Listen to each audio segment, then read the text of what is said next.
કે જ્યારે આ મંચ ઉપર આપણા વાલા હોમ મિનિસ્ટર શ્રી અમિતભાઈ શાહ, જેમણે આ સ્ટેડિયમ બનાવ્યું છે, જેમણે ખૂબ મહેનત કરીને આખી રચના કરી છે, એમણે એક વાત કરી કે એકવાર ભારત અને પાકિસ્તાનની મેચ વખતે આ સ્ટેડિયમ ભરાયું અને બીજી વાર આ બીએપીએસના સુવર્ણ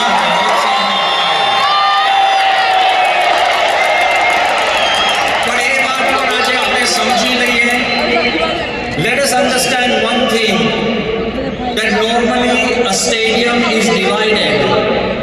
Stadium બે ભાગમાં વહેંચાયું હોય.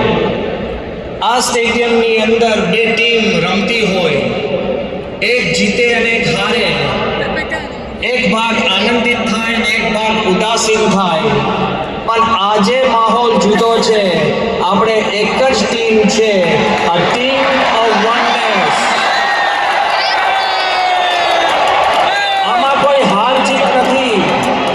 This is not a moment of competition, this is a moment of completion. And this program is not a program of entertainment, it's a program of enlightenment.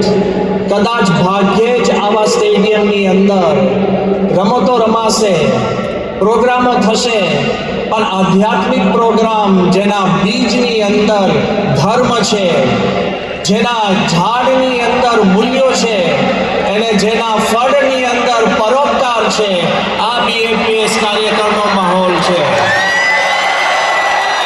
And I want